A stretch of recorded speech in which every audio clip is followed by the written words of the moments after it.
नमस्कार, देश की बात में आपका स्वागत है। मैं हूं आरिश अजहर, आपके साथ रुक करेंगे इस वक्त की हेडलाइंस पर। नहीं रहे बॉलीवुड के हीमैन धर्मपाल जी, 89 साल की उम्र में दुनिया को का अलविदा। बॉलीवुड समेत पूरे देश में शोक की लहर। अभिनेता धर्मेंद्र के अंतिम संस्कार में अमिताभ बच्चन, आमिर सहित दिग्गज सितारे पहुंचे। बड़े बेटे सनी देओल ने दी मुखाग्नि। एक्टर धर्मेंद्र के निधन पर पीएम मोदी, सीएम योगी ने जताया शोक, पोस्ट कर दी भावभीनी श्रद्धांजलि। सीएम जनता दर्शन में 52 से ज्यादा फरियादी पहुंचे। योगी का डीएम एसएसपी को सख्त निर्देश, जिलों में सुनवाई। मणिपुर में राहत कैंपों से अपने घर के लिए निकले विस्थापितों के सुरक्षा बलों से झड़प। इम्फाल में हालात तनावपूर्ण। संभल पवाल की बरसी पर किले में तब्दील शहर, हाई अलर्ट पर पुलिस, पीएसी और आरएएफ तैनात। आप देख रहे हैं के न्यूज, खबरों का सारथी।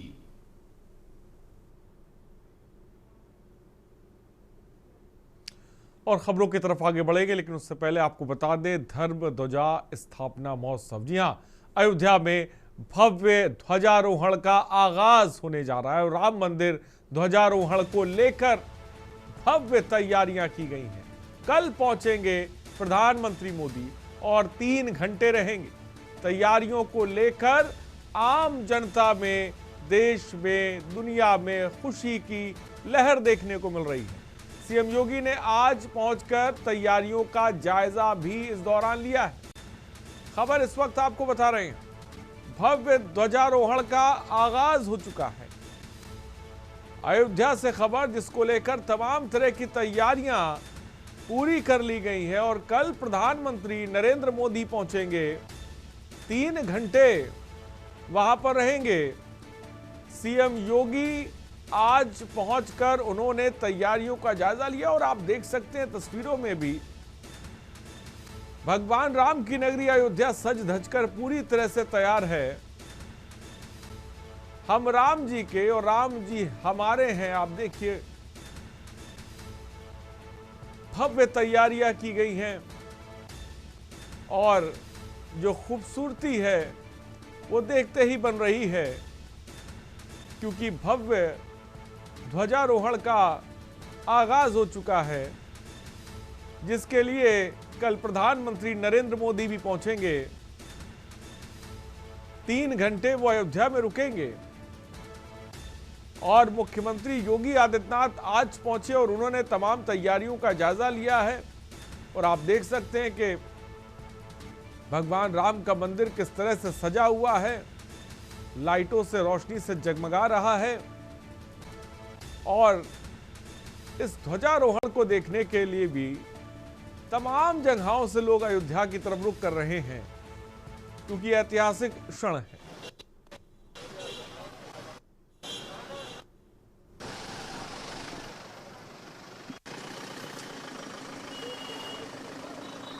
इस वक्त मैं मौजूद हूं अयोध्या में, जहां पर ध्वजारोहण को लेकर के देश के प्रधानमंत्री कल यहां पर मौजूद रहेंगे। और जिस प्रकार से इस प्रोग्राम को जो है पूरी प्राण प्रतिष्ठा, जिस प्रकार से राम मंदिर की शुरुआत में देखा गया था, उसी तौर पे एक बार देखने को एक बार फिर मिलेगा। आप तस्वीरों के माध्यम से देख सकते हैं कि मैं इस वक्त जो है मंदिर के पास मौजूद हूं, जहां पर लोग जो हैं पहुंच रहे हैं। जिस प्रकार से सजावट की गई है, तैयारियां की गई हैं, उन तस्वीरों को आप मेरे माध्यम से आप जान सकते हैं कि किस प्रकार से यहाँ पर लोग यहाँ पर और जनता पहुँच करके देखना चाहते हैं कि इस भव्य रूप को, जिस प्रकार से उस भव्य रूप की तैयारी पूरी तरीके से की गई। आई जिस प्रकार से कहें कि यहाँ पर ये तैयारी की गई है, कल प्रधानमंत्री ये पहुँच रहे हैं, तो क्या कहना है आपका? बहुत भव्य तैयारी की गई है, बहुत सुंदर लग रहा है। देख के तो समझ में ही नहीं आता कि क्या कहें, बहुत सुंदर। जिस प्रकार से अगर देखा जाए प्राण प्रतिष्ठा को लेकर के एक कार्यक्रम पहले भी इस तरीके से भव्य रूप में देखा गया था और एक बार फिर देखने को मिल गया। नहीं, बहुत अच्छी सी तैयारी की गई है और बहुत अच्छा लग रहा है देख के, और एक उत्साह है देखने के। राम विवाह की जो भीड़ भाड़ है उसमें ये सब बहुत अच्छा लग रहा है सजावट। जी बिल्कुल, देखा जाए सुरक्षा के मद्देनजर अगर यहाँ की बात की जाए, आम जनता यहाँ पर पहुँच रही है, यहाँ की तस्वीरों को देख रही है। जिस प्रकार से यहाँ पर सुरक्षा के मद्देनजर सभी लोग को यहाँ पर नहीं आने दिया जा रहा है, लेकिन आम जनता जो यहाँ के आसपास के लोग हैं वो पहुँच करके इन तस्वीरों को देखना चाह रहे हैं। किस तरीके से भव्य तैयारी की गई है, कल प्रधानमंत्री पहुँच रहे हैं और कह सकते हैं, आप देख सकते हैं कि यहाँ पर भगवान राम की अयोध्या और वहाँ पर यहाँ पर लोगों का पहुँचना और कितना जिस प्रकार से जो तैयारी है सरकार, उत्तर प्रदेश सरकार की, और उस तैयारी के अंतर्गत देखा जा सकता है। तो कहा जाए जिस प्रकार से क्या तैयारी आपको यहाँ पे देखने को, बहुत बढ़िया तैयारी है। ऐसा तो सदियों में देखो अलग ही निराली है, आप अपरंपार है प्रभु की माया। सरकार के लिए और केंद्र सरकार के लिए, प्रधानमंत्री के लिए बहुत कुछ देना चाहेंगे प्रधानमंत्री जी को, योगी जी को, जो अयोध्या को स्वर्ग बना दिया है, और इससे अच्छा क्या माहौल हो सकता है। बहुत ही अति सुंदर यहाँ के लोगों को। ये बिल्कुल जिस प्रकार से देख सकते हैं आम जनता की वही एक आवाज है कि किस प्रकार से योगी जी ने, प्रधानमंत्री जी ने इस अयोध्या को जो है स्वर्ग के रूप में, और यहाँ पर जिस प्रकार से फिर कल की तैयारी को लेकर के आप तस्वीरें देख ही रहे हैं, किस तरीके से भव्य रूप तैयारी की जा रही है। प्रधानमंत्री मौके पर पहुँचेंगे, बाकी और भी वीआईपीज लोग यहाँ पर पहुँच रहे हैं और उस तैयारी के अंतर्गत देखा जा सकता है ध्वजारोहण का पूरा प्रोग्राम है। और ध्वजारोहण के अंतर्गत जो है इस पूरे प्रोग्राम को पूरा तय किया गया। सारी सुरक्षा के मद्देनजर हर एक व्यवस्था की गई है, किसी प्रकार की कोई भी अप्रिय घटना ना हो, किसी प्रकार से कोई भी ऐसे पहलू ना देखने को मिले जिससे कि यहाँ पे आम जनता को किसी प्रकार की कोई प्रॉब्लम। हर देख सकते हैं कि पुलिस की कई टीमें यहाँ पर गठित हैं और हर एक एंगल से जो है पूरी जांच की जा रही है। तो कह सकते हैं कि तैयारियों को लेकर के जो है पूरी सुविधा दी गई है। अब ये देखना है कल प्रधानमंत्री पहुंचेंगे, पूरी उत्तर प्रदेश की कैबिनेट यहां पर होगी और इस भव्य तैयारी को और ध्वजारोहण के प्रोग्राम को जो है सरकार के द्वारा और केंद्र सरकार के द्वारा और प्रधानमंत्री के द्वारा पूरा किया जाएगा। कैमरामैन आदित्य के साथ मनीष तिवारी, के न्यूज़, अयोध्या। तो आपने देखा साफ तौर पे मनीष तिवारी हमारे संवाददाता इस वक्त अयोध्या में, और धर्म ध्वजा स्थापना महोत्सव में किस तरह से लोग बड़ी तादाद में शिरकत कर रहे हैं, लोग आ रहे हैं भगवान राम की नगरी में, वो भी आपने देखा। और सीधे रुख करते हैं मनीष के, इस वक्त अयोध्या नगरी में हमारे साथ है मनीष। इस वक्त आप अयोध्या में हैं और अपनी निगाहों से आपने देखा और तस्वीरें जो है हमने साफ तौर पे देखी, बहुत दिव्य और भव्य और खूबसूरत तस्वीरें साफ तौर पे देखने को मिली। लेकिन इन सब के बीच अगर मेरा सवाल ये है कि कल, क्योंकि प्रधानमंत्री भी कल आ रहे हैं और ध्वजारोहण का आगाज हो चुका है, तो कल क्या कुछ खास रहने वाला, और आज अपनी निगाहों से क्या कुछ आपने देखा और लोगों से बात करी तो ऑफ कैमरा उन्होंने क्या कुछ बताया?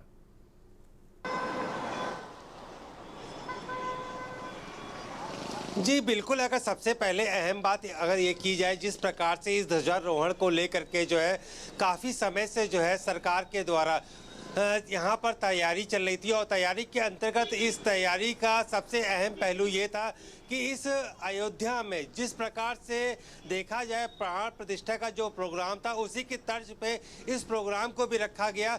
25 तारीख का ये प्रोग्राम था जिसमें प्रधानमंत्री भी जो यहाँ पर शिरकत करेंगे। अगर इस प्रोग्राम के मद्देनजर उन तस्वीरों को दिखाना चाहते हैं, ये राम मंदिर का वो द्वार है जहाँ से जो है कल प्रधानमंत्री जो है एंट्री करेंगे, और जिसके तहत जो है यहाँ पर पूरी सुरक्षा की गई। आम जनता, हालांकि जो यहाँ की लोकल जनता है या पैदल जनता है वो यहाँ पर पहुँच सकती है, लेकिन अगर जो बाहर से आने वाले या किसी प्रकार का जो प्रूफ नहीं दे सकते, वो उनकी यहाँ पर बिल्कुल एंट्री बंद कर रखी है। यहाँ के जो आसपास के मंदिर के आसपास के लोग हैं वही यहाँ पर आ सकते हैं, इस जो भव्य तैयारी को देख सकते हैं। आप देख सकते हैं कि ये रोड जो है पूरी तरीके से यहाँ पर मार्केट है, लेकिन सुरक्षा के मद्देनजर जो है कुछ ही लोग वीआईपीज की एंट्री है या लोकल लोग की एंट्री है। आप सन्नाटी रोडें देख सकते हैं। इसकी तैयारी के अंतर्गत जो है यहाँ पर पूरी तरीके से सुरक्षा कर रखी है। आप उन तस्वीरों को देख सकते हैं कि इस मंदिर की जो एंट्री है, एंट्री से किस तरीके से हर एक पहलू पर जो है पूरी तैयारी की गई है। तैयारी के अंतर्गत जो है यहाँ पर हालांकि कह सकते हैं कि आम पब्लिक जो कुछ लोग जो हैं यहाँ पर पहुँच करके जो है तस्वीरें ले रहे हैं और इस भव्य तैयारी को जो कह सकते हैं कि प्राण प्रतिष्ठा के बाद जो है एक बार अयोध्या नगरी फिर जगमगाई है। और जिस प्रकार से हम लखनऊ से यहाँ तक पहुँचे और उस लखनऊ से आने के बाद यहाँ तक पहुँचने के लिए जो वक्त लगा, इस मंदिर तक आने की जो तस्वीरें हम दिखा रहे हैं अभी तक किसी ने नहीं दिखाई। उस तस्वीरों को मनीष, खूबसूरत तस्वीरें हैं। जैसा कि आपने बताया कि जैसा कि हम बता रहे, कल प्रधानमंत्री नरेंद्र मोदी पहुंचेंगे, 3 घंटे वो रुकेंगे, कितने बजे वो पहुंचेंगे और कल क्या कुछ खास रहने वाला है, इसके बारे में चाहूंगा दर्शकों को बताएं।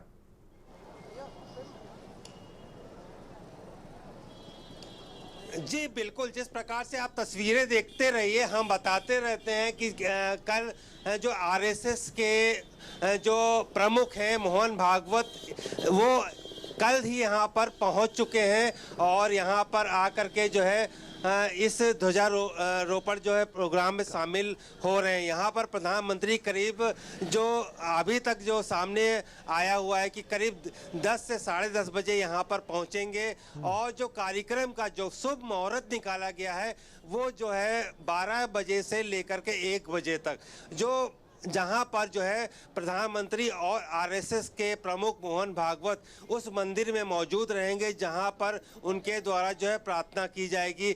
वहां पर हालांकि और भी लोगों को, सभी लोगों को मना किया गया है, लेकिन वहां पर मुख्यमंत्री उत्तर प्रदेश के और आरएसएस प्रमुख मोहन भागवत उस मंदिर में रहेंगे। करीब ये प्रोग्राम अगर जो अभी तक जो टाइम बताया गया है वो करीब जो है 10 साढ़े 10 बजे से लेकर के 2 बजे तक, तो कह सकते हैं कि 3 से 3.5 घंटे जो है प्रधानमंत्री अयोध्या में मौजूद रहेंगे, ध्वजारोपण करेंगे।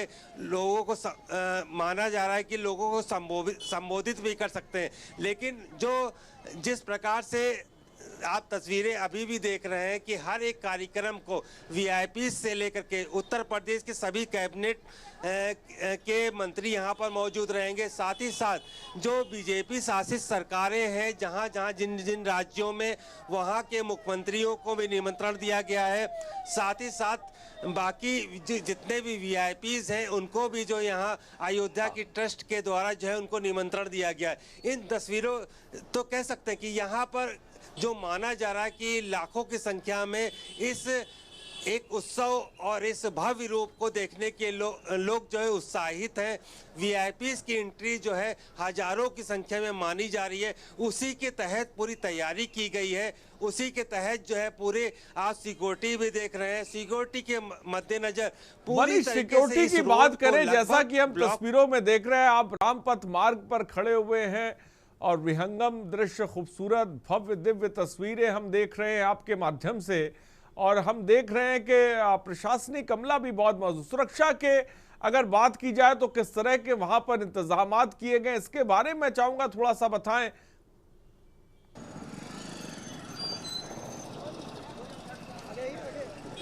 हालांकि मैं आपसे एक चीज जरूर कहना चाहूंगा, यहाँ पर भी मीडिया की भी एंट्री नहीं है। किसी तरीके से हम यहाँ पर इन तस्वीरों को दिखाने के लिए कोई मशक्कत करके यहाँ पर पहुँचे हैं और कह सकते हैं कि यहाँ पर सिर्फ वीआईपीज की और लोकल लोग की एंट्री है, जिनको यहाँ पर पास दिया गया है, या तो जिनके घर हैं आसपास वही लोग जो है यहाँ पर आ सकते हैं। और जो हम तस्वीरें दिखा रहे हैं, लगभग आप ये मान कर चलिए कि लगभग मीडिया के लिए जो है यहाँ पर मीडिया सेंटर जरूर बनाया गया है और इस मंदिर से काफ़ी दूर बनाया गया है, जहाँ पर मीडिया के जो रिपोर्टर्स हैं वहाँ पर पहुँच सकते हैं। लेकिन हम एक अपना के न्यूज़ चैनल जो है इस वक्त जो है राम मंदिर पर मौजूद है उन तस्वीरों को दिखाना चाहता है। और ठीक है मनीष, अहम जानकारी देने के लिए बहुत बहुत शुक्रिया जुड़ने के लिए और तमाम जानकारी देने के लिए। तो आपने देखा तस्वीर, हमारे संवाददाता मनीष अयोध्या पहुंचे हुए हैं और साथ ही साथ अपनी निगाहों से तस्वीरों को दिखाया और आपके लिए भी आपने साफ तौर पे देखा कि कितनी खूबसूरत अयोध्या साफ तौर पे लग रही है, क्योंकि ध्वजारोहण है और कल प्रधानमंत्री नरेंद्र मोदी पहुंचेंगे, 3 घंटा रुकेंगे भी। और खबर की तरफ बढ़ते हैं। उत्तर प्रदेश के मुख्यमंत्री योगी आदित्यनाथ ने 25 नवंबर 2025 को अयोध्या धाम में होने वाले धर्म ध्वज स्थापना कार्यक्रम को लेकर प्रदेशवासियों के नाम एक भावुक पत्र जारी किया है। मुख्यमंत्री ने इस दिन को इतिहास के पृष्ठ पर स्वर्णिम अक्षरों में अंकित होने वाला बताया है। अपने पत्र में मुख्यमंत्री योगी आदित्यनाथ ने इस आयोजन का श्रेय प्रधानमंत्री मोदी को दिया। उन्होंने कहा कि आदरणीय प्रधानमंत्री श्री नरेंद्र मोदी जी के मार्गदर्शन से श्री अयोध्या धाम में हो रहा हर कार्य प्रभु श्री राम के जीवन मूल्यों से प्रेरित है। और सीएम योगी ने आशा व्यक्त की कि धर्म ध्वजा की पुनर्स्थापना से राज्य में एक नए युग का सूत्रपात होगा। उन्होंने लिखा कि मेरी यही कामना है कि धर्म ध्वजा की पुनर्स्थापना से प्रदेश में सुख, शांति और समृद्धि का नया युग आरंभ हो।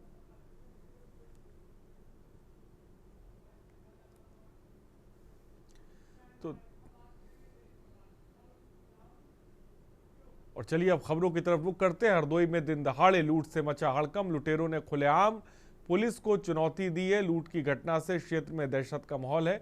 शादी में शामिल होने के लिए जा रहे दाम्पत्य बदमाशों ने महिला से झाले, अंगूठी, हार लूट पिहानी कोतवाली के रिगाई रोड का मामला इस वक्त आपको बता रहे हैं। दिन दहाड़े लूट की वारदात को अंजाम दिया गया।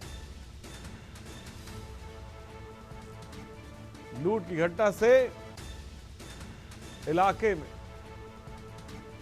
दहशत का माहौल है।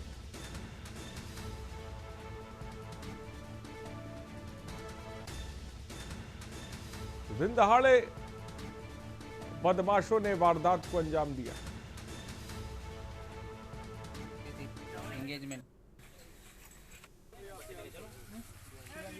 हम अपने घर से आ रहे थे मेके से। कहाँ से? और मेरी भाभी रेगाई से। अच्छा, कहाँ जा रहे थे आप? हम थलिया जा रहे थे। अच्छा, क्या हुआ आपके साथ? रास्ते में 2 लोग आए और बाइक लगा के और वो कान से झाले और गले से मंगलसूत्र और 4 अंगूठी थी, मोबाइल था, क्रेडिट कार्ड जो उसमें थे जो, और पैसे थे 10-15 हज़ार रुपये थे उसमें, वो सारा लूट के ले गए। और प्रयागराज से खबर है, आप पार्टी की पदयात्रा का समापन, 13 दिवसीय पदयात्रा का समापन गिरजाघर के धरना स्थल पर समापन। अयोध्या से शुरू हुई पदयात्रा प्रतापगढ़ से होते हुए प्रयागराज पहुंची और सांसद संजय सिंह के नेतृत्व में पदयात्रा रोजगार 2 और सामाजिक न्याय 2 रहा मेन थीम। धरना स्थल पर विशाल जनसभा का आयोजन।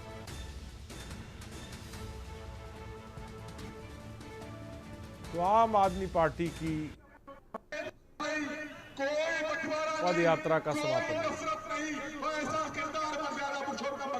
बेरोजगारी एक बहुत बड़ा मुद्दा है उत्तर प्रदेश में, और पेपर लीक के कारण नौजवान आज बिल्कुल सड़क पर तो उसको लाठियों से पीटा जाता है, मुकदमे लगाए जाते हैं, जेल में डाला जाता है।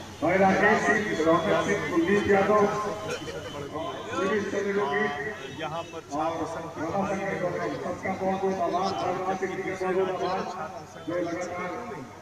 बसों में लोग लेकर आए, आप सबका बहुत बहुत धन्यवाद, बहुत बहुत धन्यवाद। और हरदोई से खबर है, जमीन के विवाद में जमकर चले लाठी डंडे, ईंट पत्थर। वीडियो वायरल हुआ है। दोनों पक्षों से लगभग दर्जन भर लोग घायल हुए हैं। घायलों को पुलिस ने सीएचसी में भर्ती कराया है। पूर्व प्रधान द्वारा मनरेगा से रास्ता बनाई गई थी और गांव के ही दबंग युवकों ने रास्ते में दीवार बना दी। पुलिस से शिकायत के बाद दीवार को विपक्षियों ने गिराया है। खबर इस वक्त आपको बता रहे।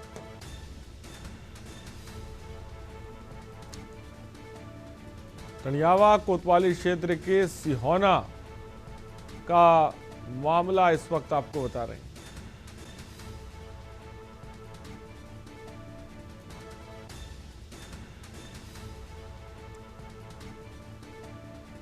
पुलिस से शिकायत के बाद विपक्षियों ने दीवार को गिरा दिया। कानपुर से खबर है, तेज रफ्तार डीसीएम ने स्कूटी में टक्कर मारी, एक युवक की मौके पर मौत हो गई, एक गंभीर रूप से घायल हुआ है। पुलिस ने घायल को उपचार के लिए अस्पताल भेजा है। खबर इस वक्त आपको बता रहे हैं।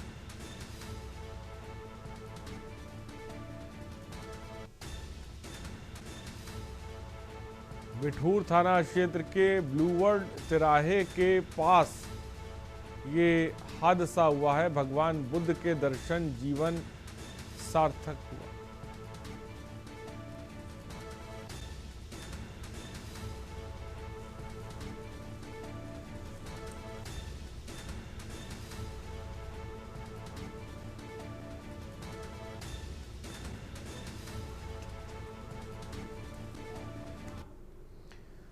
और मैनपुरी में समाजवादी पार्टी के वरिष्ठ नेता और राज्यसभा सांसद प्रोफेसर रामगोपाल यादव ने सोमवार को मैनपुरी में भारतीय जनता पार्टी और केंद्र सरकार की नीतियों पर जमकर हमला बोला। उन्होंने कहा कि राम मंदिर के बावजूद उत्तर प्रदेश चुनाव में भाजपा की हार इस बात का संकेत है कि इन पापियों का नाश राम के द्वारा ही होना है। प्रोफेसर यादव ने चुनाव प्रक्रिया में धांधली का भी गंभीर आरोप लगाया। अभी बिहार में एसआईआर हुई थी कि नहीं? देश के माननीय गृह मंत्री जी निरंतर घुसपैठियों की बात कर रहे थे। इन्होंने एक घुसपैठिया तो निकला नहीं। तो ये कुछ लोग ऐसे हैं इस देश में जो देश की एकता और अखंडता की कीमत पर सत्ता में बने रहना चाहते हैं। उनका इलाज तो केवल जनता के हाथ में है। आज नहीं तो कल उनका इलाज तो जनता करेगी।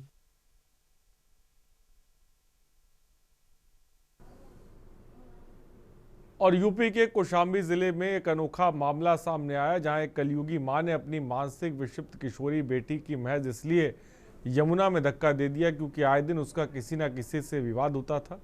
विवाद से तंग आकर उसने अपनी ही बेटी की हत्या कर दी और गुम हो जाने का बहाना बताकर पुलिस से शिकायत की। पुलिस ने मामला दर्ज कर जांच शुरू की। पुलिस को शक होने पर महिला से कड़ाई से पूछताछ की गई तो बताया कि मेरी बेटी दिमाग से कमजोर थी और आए दिन किसी न किसी से विवाद करती थी, जिससे मैं तंग आ गई, इसलिए धक्का देकर उसे नदी में गिरा दिया। देखिए, दिनांक 21 नवंबर 2025 को थाना सरायकेला क्षेत्र की रहने वाली एक महिला के द्वारा सूचना दिया गया था कि जब वो कुछ काम से बाहर गई और जब वो काम निपटा के अपना बाहर से जब घर आई तो घर आने पर उनकी नाबालिग पुत्री, जिसकी उम्र लगभग 12 वर्ष है, जो दिमागी रूप से कमजोर है, वो कहीं मिल नहीं रही है, जिसको उन्होंने आसपास काफी ढूंढा लेकिन वो नहीं मिली। सूचना प्राप्त होते ही तत्समय थाना सरायकेला पर सुसंगत धाराओं में अभियोग पंजीकृत कराया गया था और जो उनकी बेटी है उसको ढूंढने के लिए पुलिस स्तर पर थाना सरायकेला से टीम बनाकर उसको ढूंढने का प्रयास किया जा रहा था। और जौनपुर के कचगांव राजेपुर के पूर्व प्रधान सोचन सोनकर और उनके परिवार की दबंगई का वीडियो सोशल मीडिया पर वायरल है। वायरल वीडियो में पूर्व प्रधान के परिजन पुलिस के सामने जमकर पथराव करते दिखाई दे रहे हैं। ये घटना जफराबाद थाना क्षेत्र की है। पुलिस मामले की जांच कर रही है।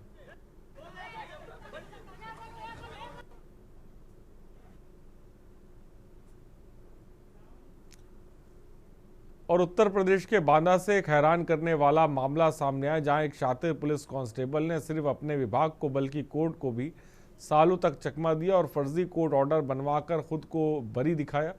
निलंबन रद्द कराया, बहाली कराई तो हेड कांस्टेबल तक का प्रमोशन भी ले लिया। जब सच सामने आया तो खुद पुलिस ने अपने ही सिपाही के खिलाफ मुकदमा दर्ज कर लिया।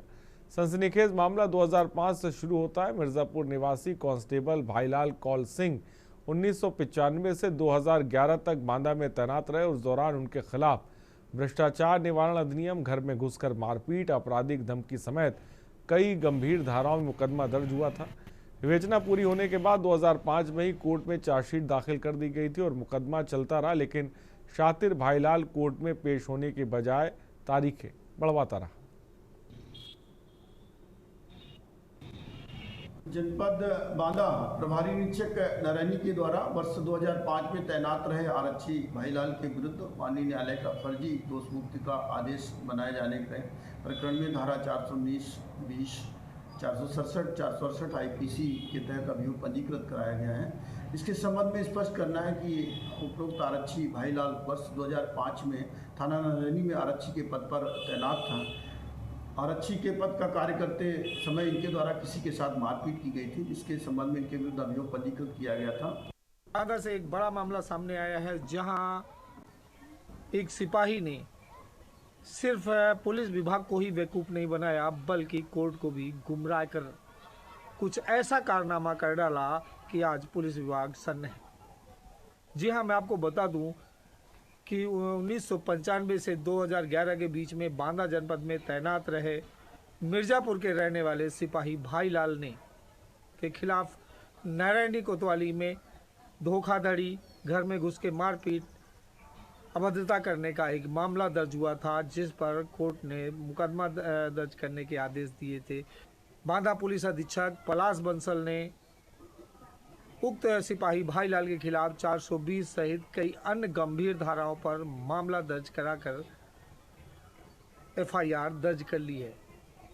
सूत्रों का कहना है कि पुलिस भाईलाल को खोजने फतेहपुर गई थी, लेकिन सातिर सिपाही 2 दिन पहले ही छुट्टी लेकर के गायब है। ऐसे में लग रहा है कि भाईलाल फरार हो चुका है। आखिर ये पुलिस विभाग का ये सातिर सिपाही आखिर कब पुलिस की पकड़ में आएगा?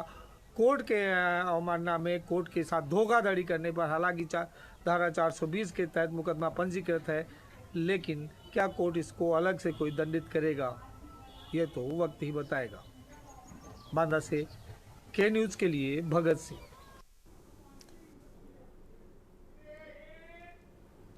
और यहाँ पे रुकते हैं एक छोटे से ब्रेक के लिए। हम जल्द हाजिर होंगे कुछ और खबरों के साथ।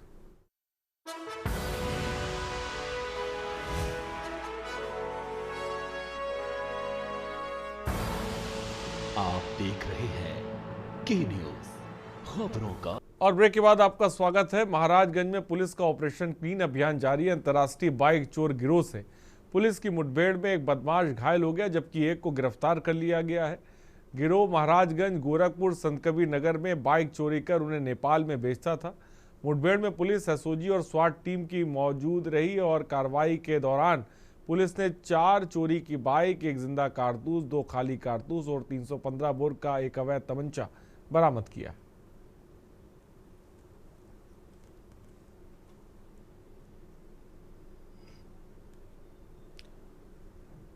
और कानपुर पुलिस शहर में बांग्लादेशी और रोहिंग्या घुसपैठियों की पहचान को लेकर लगातार अभियान चला रही है और इस जांच के तहत पुलिस ने करीब 1000 लोगों के प्रपत्र कलेक्ट किए हैं, जिनका विस्तृत सत्यापन कराया गया। जांच में सामने आया कि 90% लोगों के दस्तावेज सही पाए गए, जबकि लगभग 10% यानी करीब 100 लोगों के कागजात संदिग्ध मिले हैं। इन संदिग्ध मामलों की गहराई से जाँच के लिए पुलिस ने 4 विशेष टीमों का गठन किया है, जो इस पूरे मामले की जाँच करेंगी।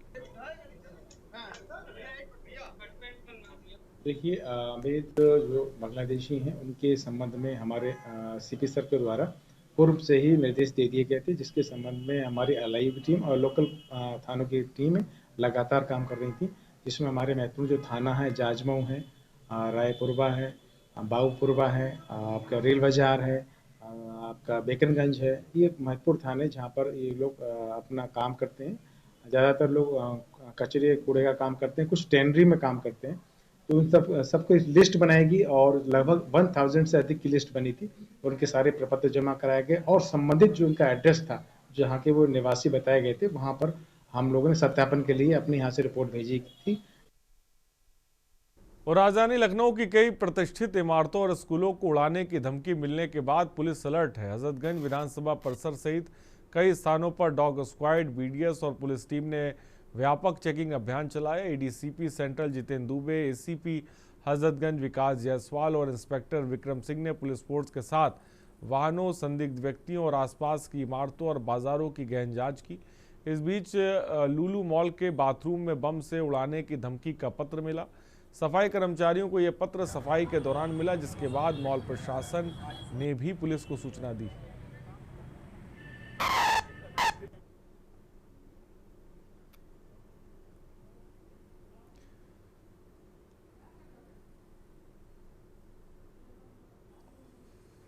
और कानपुर कमिश्नरेट बिल्लौर सर्किल अरोल थाना पुलिस को बड़ी सफलता मिली। बीते कुछ दिनों से क्षेत्र में लगातार चोरी की घटनाएं बढ़ रही, जिनमें बिजली के तार, ट्रांसफार्मर और डीजल इंजन जैसी कीमती वस्तुएं चोरी होने की शिकायतें सामने आ रही और इस मामले पर कार्रवाई करते हुए औरौल पुलिस ने 4 टीमों का गठन कर 9 आरोपियों को गिरफ्तार किया।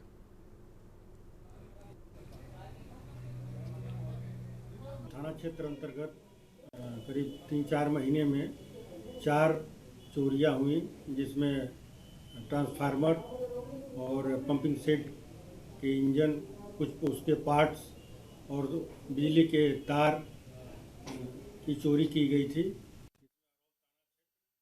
खबर कानपुर से। प्रदेश में ठंड का सितम बढ़ता जा रहा है। तेज शीतलहर ने आम लोगों के साथ साथ खासकर दिल, शुगर और हाई बीपी के मरीजों की चिंता बढ़ा दी है। डॉक्टर का कहना है कि ठंड के मौसम में हृदय संबंधी बीमारियां तेज बढ़ रही हैं और दिल का दौरा पड़ने से खतरा भी ज्यादा रहता है।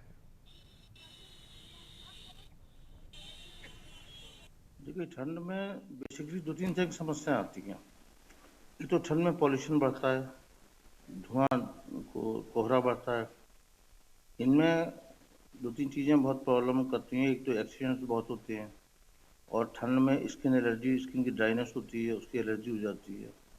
इसके बाद जो समस्या आती है, जो हमारे नाक, साइनस के और लंग्स के मरीज हैं, उनमें ठंड की वजह से सिकुड़ जाती नलियाँ। यूपी में कड़ाके की ठंड ने दस्तक दे दी है। आपको बता दें, इस मौसम में ज़्यादातर दमा, सांस फूलना, खांसी आना, ये तमाम तरह की बीमारी दिन पे दिन बढ़ती चली जा रही है। आज हम खड़े हैं कानपुर के उर्सुला अस्पताल पर। जिस तरह से जो मरीजों की यहाँ पर लाइनें लगी हैं, लगातार मरीज यहाँ पर आ रहे हैं, चाहे वो दवा हो, चाहे वो खांसी हो, चाहे वो ब्लड प्रेशर हो, चाहे वो शुगर हो। यहाँ पर तमाम तरह के मरीज आ रहे हैं, जिसके चलते मरीज यहाँ पर डॉक्टर को दिखा रहे हैं और डॉक्टरों से अपनी जो भी बीमारी है वो बीमारी के बारे में बता रहे हैं। डॉक्टरों का कहना है ज़्यादातर अगर सुबह सुबह उठे तो गर्म कपड़े पहने, साथ ही अपना बिल्कुल विशेष ध्यान रखें। अगर घर से निकलते हैं तो गर्म कपड़े पहन के निकले और जो खान पान है उस पर विशेष ध्यान रखें। और वही डॉक्टर का ये भी कहना है कि ज़्यादातर अगर दवा या शुगर की जैसी बीमारी है तो आप अपने ही नज़दीकी किसी डॉक्टर को दिखाएं और उनसे ज़रूर कंसल्ट करें। मैं शाहनवाज खान, के न्यूज़ इंडिया के लिए। खबर एटा से। अलीगढ़ मंडल की कमिश्नर संगीता सिंह ने तहसील जालेसर पहुंचकर एसआईआर कार्यों की समीक्षा की। जनपद एटा में चल रहे एसआईआर कार्य को उन्होंने संतोषजनक बताते हुए डीएम प्रेम रंजन सिंह के निर्देशन में हो रहे कार्यों की प्रशंसा की और जलेसर तहसील में 24% एसआईआर कार्य पूरा हो चुका है और जिला प्रशासन के अधिकारी दिन रात गंभीरता से इस परियोजना में जुटे हुए हैं। कमिश्नर संगीता सिंह ने जलेसर क्षेत्र के 2 गांवों का निरीक्षण भी किया।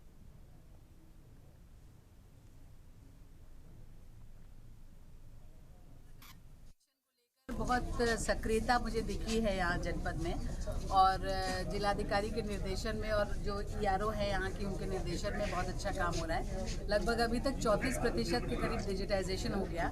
जिन बूथ्स में गए थे वहाँ पे मैंने देखा कि कुछ जिला स्तरीय अधिकारी और ज़्यादा लगा दिए गए हैं और ज़्यादा उसके ऊपर अनुरक्षण और विशेष देखने के लिए। तो अच्छा काम चल रहा है। निर्देश ये दिए गए कि तेजी से इस काम को पूरा करें।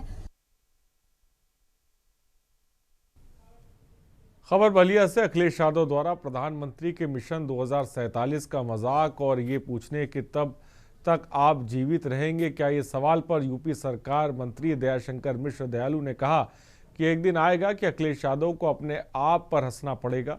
पूरे देश का मजाक उड़ाना, पूरे सिस्टम का मजाक उड़ाना, सरकार का मजाक उड़ाना, केंद्र की सरकार का मजाक उड़ाना और प्रदेश की सरकार का उपहास करना, इतने हंसने की आदत अगर पड़ जाएगी तो एक दिन अपने आप में हंसेंगे।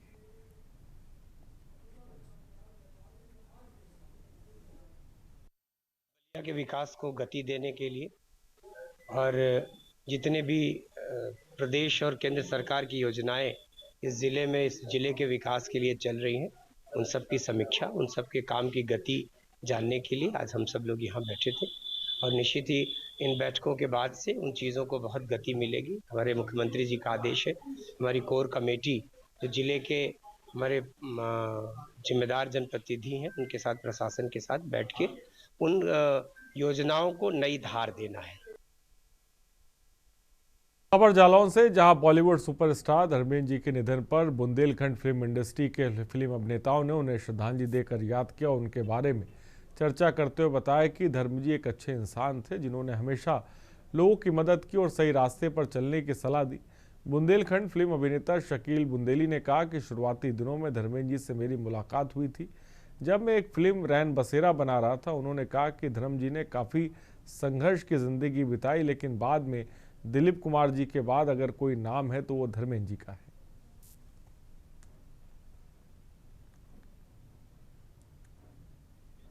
बॉलीवुड में अपना डेब्यू देने वाले ही मैन नाम से जाने जाने वाले एक बड़े अभिनेता का आज 89 वर्ष में निधन हो गया है। हालांकि कहीं न कहीं लोगों के दिलों में जरूर गम पैदा करके गई है। जी, हम बात कर रहे हैं ही मैन नाम से जाने जाने वाले बॉलीवुड के स्टार धर्मेंद्र जी की, जिनका आज निधन हो गया। और आज हमारे साथ बॉलीवुड के स्टार हैं और बॉलीवुड में तमाम टीवी सीरियल और फिल्मों में काम करने वाले एक युवा कलाकार हैं जो धर्मेंद्र जी को बहुत मानते हैं और उनके चाहने वाले हैं। उनकी प्रेरणा लेके वो फिल्मों में काम करते हैं और टीवी सीरियल में काम करते हैं। तो राजा खान जी आज हमारे साथ मौजूद है, उनसे हम बातचीत करेंगे। राजा जी, चैनल में स्वागत है। बहुत बहुत शुक्रिया अरमान जी। धर्मेंद्र एक काफी बड़े एक्टर थे, काफी नाम था उनका, आज उनका निधन हुआ है और आप बॉलीवुड से भी आए हैं, तो क्या कहना चाहेंगे इस पर? हर बॉलीवुड का व्यक्ति दुखी है, बल्कि पूरे हिंदुस्तान के जितने भी लोग हैं सब दुखी हैं, हर आंख नम है और अपने इतने बड़े सुपरस्टार को खोने का गम हर इंसान को है। शकील जी, हमारे चैनल स्वागत है। मैं बुंदेलखंड में तो 90 से काम कर रहा हूँ, मगर मैं बॉम्बे में गया 1964 में और आज मुझे काफ़ी अरसा हो गया। मैं ये कहना चाहूँगा कि मैं उस ज़माने में एक फिल्म बना रहा था 1970 में, रैन बसेरा। उसमें मैंने उससे एक धर्मेंद्र जी से बात की थी उस फिल्म के लिए। उस वक्त मैं छोटा काफ़ी था। अच्छा, तो ये हैं शकील बुंदेली, बुंदेलखंड फिल्म इंडस्ट्रीज के जो सुपरस्टार कहलाए जाते हैं। उनका साफ तौर से कहना है 300 से ज़्यादा फिल्में करने वाला जो इंसान आज जो दुनिया में नहीं हो, उसको हमेशा याद किया जाएगा और दूसरा इंसान धर्मेंद्र जैसा याद नहीं हो सकता। ये बात सही है कि धर्मेंद्र जी की जितने भी फिल्में थी, कहीं ना कहीं उनकी एक अलग अलग अपनी छाप है कि फिल्म इंडस्ट्रीज के लोग भी उनको याद कर रहे हैं। और अमरोहा के नवासी स्थित नेहरू मेमोरियल इंटर कॉलेज में थाना आदमपुर पुलिस की ओर से यातायात माह और मिशन शक्ति 5.0 के तहत एक जागरूकता कार्यक्रम और खेल प्रतियोगिता का आयोजन किया गया। कार्यक्रम पुलिस अधीक्षक अमरोहा अमित कुमार आनंद के निर्देशन में आयोजित हुआ और पुलिस टीम ने स्कूल के छात्र छात्राओं को यातायात नियमों की आसान भाषा में जानकारी दी। इसका मुख्य उद्देश्य ये है कि छात्र छात्राओं में एक तो इनके विषय में जानकारी उपलब्ध कराना कि ये कौन थे, इन्होंने क्या क्या कार्य किए। उसके बाद मिशन शक्ति का जो उद्देश्य है वो इन छात्राओं को इनके कर्तव्यों के प्रति, इनके अधिकारों के प्रति जागरूक करना और खेल कूद प्रतियोगिताएँ, एकता की भावना जागृत करना। और यातायात का उद्देश्य जो है बताने का वो ये है कि ताकि सड़क पर दुर्घटनाएं ना हो, जिससे इन बच्चों को जागरूक किया जा सके। और बच्चों में बताने का मुख्य उद्देश्य ये है कि ये बच्चे अनेक गांवों से आते हैं, अपने अपने घर जाकर बताएंगे। तो इस प्रकार से एक बच्चा कम से कम 10 व्यक्तियों को सुधार सकता है ताकि हमारी सड़क दुर्घटनाएं बच सकें। और देवप्रयाग से खबर, पौड़ी मोटर मार्ग पर रविवार देर रात करीब 11:30 बजे एक बड़ा सड़क हादसा हुआ। सब्दरखंड से देवप्रयाग की ओर आ रही लाल रंग की कार अचानक अनियंत्रित होकर सड़क किनारे बैरियर पर बुरी तरह से अटक गई। कार से उतरकर सड़क किनारे शख्स गया, पैर फिसलने से करीब 100 मीटर गहरी खाई में जा गिरा। लगातार प्रयासों के बाद भी देवप्रयाग पुलिस की संयुक्त टीम ने युवक को खाई से सुरक्षित बाहर निकाल लिया। तुरंत ही उसे अस्पताल भेजा गया, जहां उसका इलाज जारी है।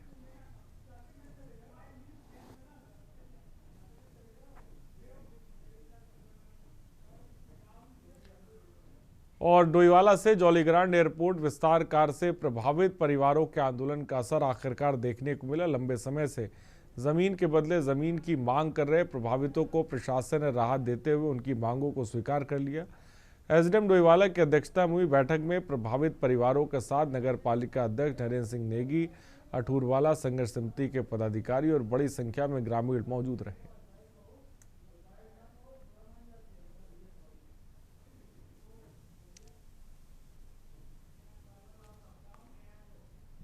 खबर लक्सर से, जहां ठंड के साथ ही कोहरा पड़ने से दुर्घटनाओं का सिलसिला तेज है। दुर्घटनाओं को रोकने के लिए परिवहन विभाग ने कमर कस ली और विभागीय अधिकारियों द्वारा लक्सर क्षेत्र में गन्ने के बड़े वाहनों पर बैनर रिफ्लेक्टर लगाए जा रहे हैं। साथ ही वाहनों में ओवरलोड पर रोक लगाने और स्पीड निर्धारित करने के लिए ट्रांसपोर्टर स्वामी वाहन चालकों को टिप्स भी दे रहे हैं।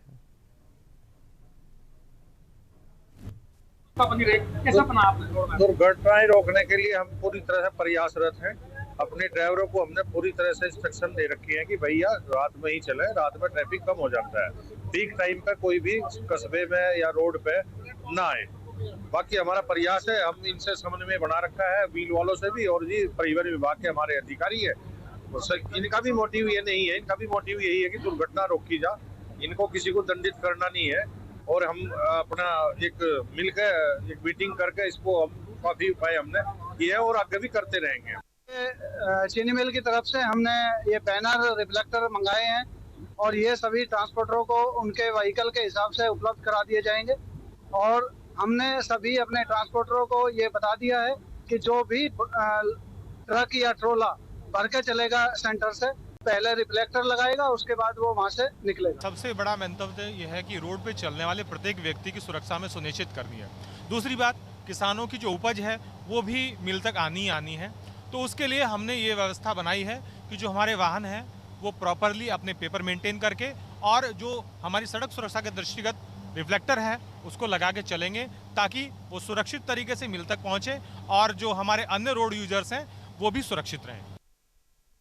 और पंजाब से, जहां मुख्यमंत्री सुखविंदर सिंह सुक्खू जी अपने करीबी दोस्त के घर एक खास फंक्शन में शामिल होने लुधियाना पहुंचे। उनके दोस्त की बेटी की शादी थी जिसमें उन्होंने हिस्सा लिया और लड़की को आशीर्वाद दिया। मीडिया से बात करते हुए सुक्खू जी ने कहा कि इस परिवार से उनका बहुत पुराना प्यार और जुड़ाव है और वो सिर्फ अपने दोस्त के घर खुशियां बांटने आए। मेरे मित्र है 25 साल से, वो आए थे यहाँ पे जी बेटी को आशीर्वाद देने के लिए जी, तो उनको जाना था तो चले गए अभी जी। तो आप चले गए हो या जी, तो क्या मैसेज दोगे जो देख रहे हैं? क्या उनको मैसेज क्या दोगे कि मतलब जो सीएम मैसेज नहीं, वो मैं उनके इनवाइट करने जाता हूँ, वो मेरी खुशी गमी में आते हैं जी जी। ठीक है, आज वो सीएम बन के आए, पहले ऐसे आते थे तो आप लोग कवर नहीं करते थे उनको जी, सीएम होके आए तो आप भी आ गए, अदरवाइज वो पहले भी आते रहे मेरे यहाँ पे, मैं भी उनकी खुशी गमी में मैं भी शामिल होता। तो ऐसे ही हमारे दोस्त हैं, सीएम को माइनस कर दो, वो हमारे दोस्त हैं। ठीक है। कुरुक्षेत्र से खबर, मुख्यमंत्री नायब सिंह सैनी का दौरा, प्रधानमंत्री मोदी के दौरे की तैयारियां परखी। सीएम ने अधिकारियों को जरूरी दिशा निर्देश दिए, प्रस्तावित दौरे की तैयारियों का निरीक्षण किया। कुरुक्षेत्र से खबर इस वक्त आपको बता रहे हैं।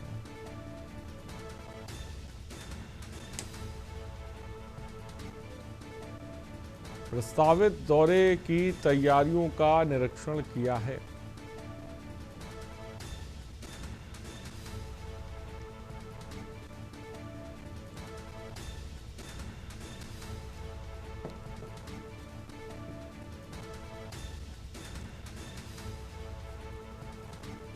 सीएम ने अधिकारियों को दिशा निर्देश दिए।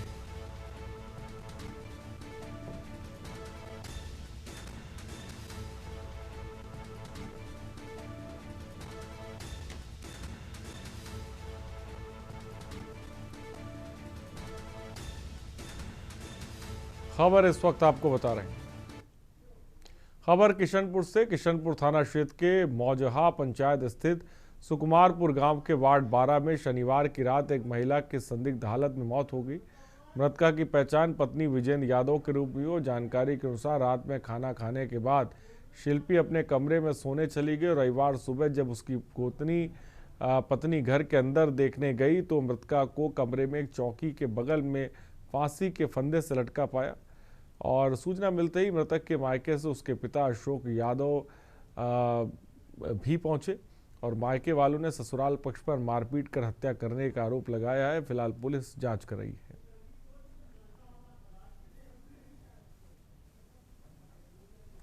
आपको नहीं, यहाँ पे भोसड़ी में जो है ना इन्फॉर्मेशन दिया गया था जो कि मेरे गांव में फोन के माध्यम से, और दूसरा आदमी ही बताया गया कि मतलब यहाँ पे जो है ये मर गई है। तो हम लोग यहाँ पे आए तो देखे फंदा पे लटका हुआ था। अब फंदा उतना नहीं है, कोई मार के उसको पूरा फंदा का जो तस्वीर दिखाई दे रहा है। रोहतक जिले के थाना शिवाजी कॉलोनी के अंतर्गत आने वाले गांव मायना के पास गुजरने वाली नहर जेलन की पगडंडी पर आज सुबह एक महिला का खून से लथपथ शव मिला। पुलिस को गांव के सरपंच प्रतिनिधि ने इस बारे में सूचना दी। सूचना पर पुलिस पहुंची है और मौका मुआयने पर जांच की और शव को पोस्टमार्टम के लिए भेजा है।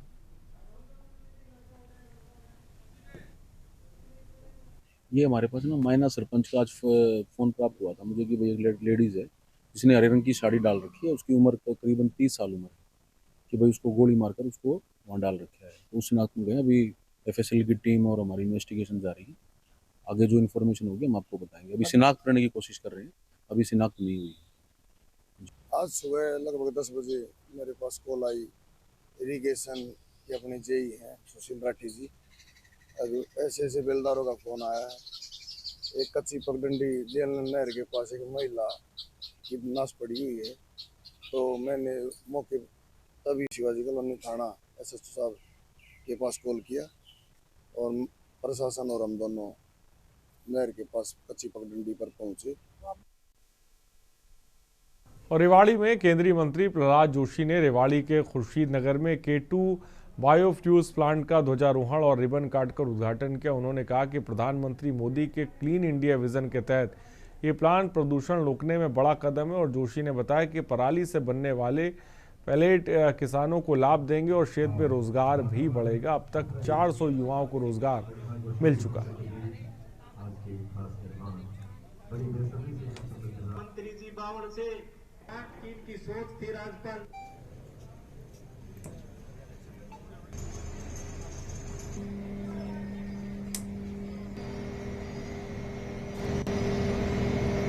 To 40 ton per day pellet plant and foundation stone of K2 bioethanol plant हमने किया है।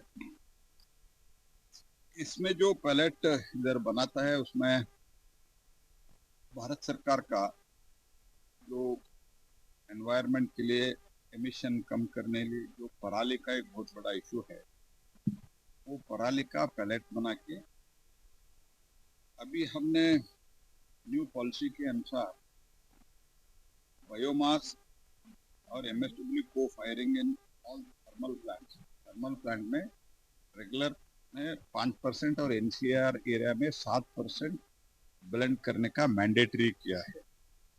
खबर अंबाला से, जहां प्रधानमंत्री मोदी के कुरुक्षेत्र अंतर्राष्ट्रीय गीता जयंती महोत्सव में जाने से पहले अंबाला से रूट्स को डाइवर्ट किया गया।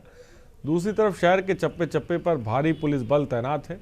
जानकारी के अनुसार VVIP क्रॉसिंग के चलते 3 दिन तक ये रूट्स डाइवर्ट रहेंगे।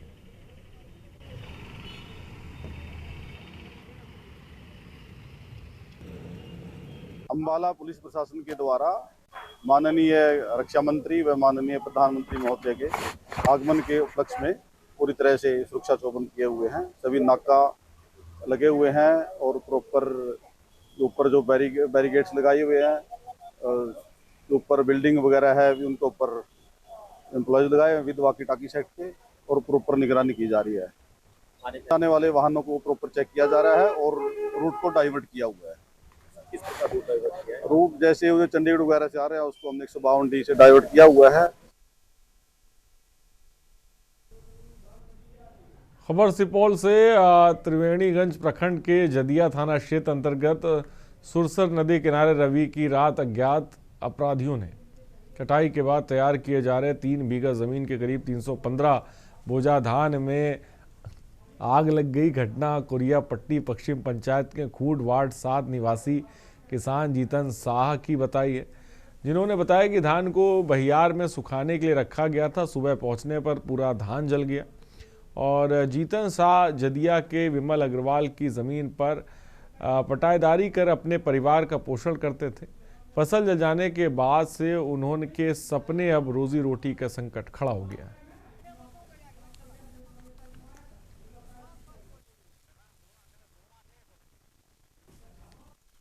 175 बोझ 8 बजे सांझ में तैयारी क्या जमा क्या घर गया, आग लग गया।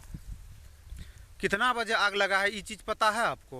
नहीं 10 के ऊपर और 2 के इन है। यानी कितना बजे मालूम? हमको 7 बजे भोर में हुआ। यानी खेत आए देखने के लिए तब पता चला? नहीं दूसरा गोरा फोन आदमी का बताया। यानी दूसरा आदमी क्या फोन करके बताया? से तोरा ढेरी में आग लग गलो। जमा करके गलिए ये दुश्मनी से 12 बजे आएगा हमर धान में लगा दल के 5 बीघा के धान रहे, 2 गो ढेरी रहे। यानी क्या बजे खेत से कितना बजे गए? 8 बजे खेत से गलिए ये। कितना खेत में धान में आग लगा दिल के लिए? 5 बीघा में 10 कट्ठा बच गेलिए। 5 बीघा में 10 कट्ठा बचल छे। हजारीबाग से जहां केरेडारी थाना क्षेत्र के बूडू पंचायत बूडू गांव के बदुताबर टोला निवासी रूपलाल करमाली पिता करमाली को अज्ञात अपराधी ने गोली मारकर हत्या कर दी। मिली जानकारी के अनुसार छत के सारे अपराधी रूपलाल करमाली के घर में घुसकर 5 गोली दाग दी और मौके पर रूपलाल करमाली की मौत हो गई। गोली की आवाज़ सुनकर उनके घर में कोहराम मच गया है। सूचना मिलते ही पुलिस मौके पर पहुंचकर छानबीन कर रही है।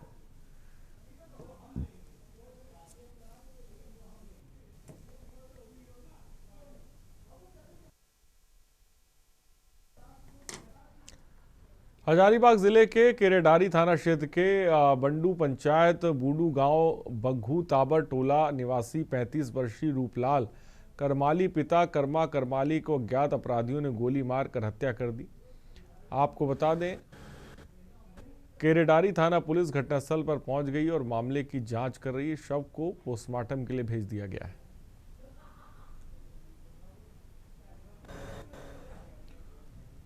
खबर हजारीबाग से जहां SBI मेन ब्रांच से 2 लाख रुपए पैसे निकालकर निकली महिला के साथ चोरी की वारदात सामने आई। मामला बता दें कि सेवानिवृत्त अध्यापिका डॉक्टर जाकिर हुसैन रोड निवासी शबनम प्रवीण बैंक से 2 लाख रुपए की निकासी कर बाहर निकलकर बैंक परिसर में ही लगे पासबुक प्रिंटिंग मशीन से पासबुक अपडेट कर रही थी। इस दौरान पहले से घात लगाए बैठे लोगों ने बैग से 2 लाख रुपए निकाल लिए। आपको बता दें कि वहीं इस मामले की जानकारी हजारीबाग सदर थाना को दी गई, जिसके बाद पुलिस मौके पर पहुंची और जांच कर रही है। थोड़ा सा सर CCTV फुटेज है ऊपर उसको मतलब बैंक से हम पैसा निकाले 2 लाख, उसके बाद लेकर आए और पासबुक अप टू डेट कराने लगे। पासबुक अप टू डेट कराने लगे तो चारों तरफ से मतलब भीड़ हो गया, 4-5 आदमी। हम अप टू डेट करा कर ऐसे बैग को साइड में रख के और अप टू डेट कराने लगे। उसी समय हमको लगता है कि निकाल के बैग खोल कर ले लिया और फिर चेन भी बंद कर दिया। जब हम पासबुक निकाल कर इसमें डाल रहे हैं तो पैसा ही नहीं। मतलब ये 2-3 मिनट के अंतराल में ये सारा हाँ हाँ। क्या लगता है मैडम कि वही 2-4-5 आदमी जो आपके आसपास? अरे आप देखे नहीं है, लेकिन उसी में है। वो निकाल के थैला में डाला। CCTV कैमरा में देखे ना, 4-5-6 आदमी था और थैला में डाल के और सब फिर फरार हो गए। इंदौर से खबर सड़क सुरक्षा जागरूकता अभियान के तहत आमजन मानस को यातायात नियमों के प्रति जागरूक करने के उद्देश्य से पुलिस आयुक्त नगरी इंदौर श्री संतोष कुमार सिंह के निर्देशन में अतिरिक्त पुलिस आयुक्त RK सिंह और पुलिस उपायुक्त आनंद कलादगी के मार्गदर्शन में लगातार जागरूकता अभियान चलाए जा रहे हैं। इस दौरान पुलिस कमिश्नर महोदय के द्वारा इस वाहन चालक जिनके पास रजिस्ट्रेशन लाइसेंस दस्तावेज पूर्ण थे उन्हें हेलमेट प्रदान किए गए।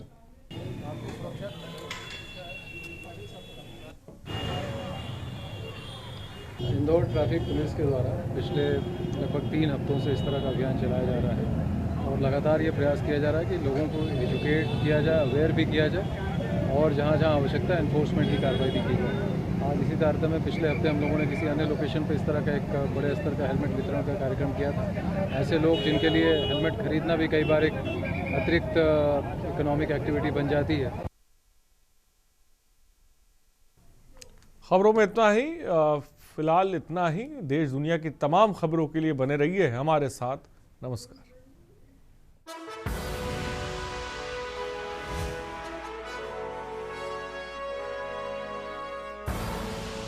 आप देख रहे हैं के न्यूज, खबरों का सारथी।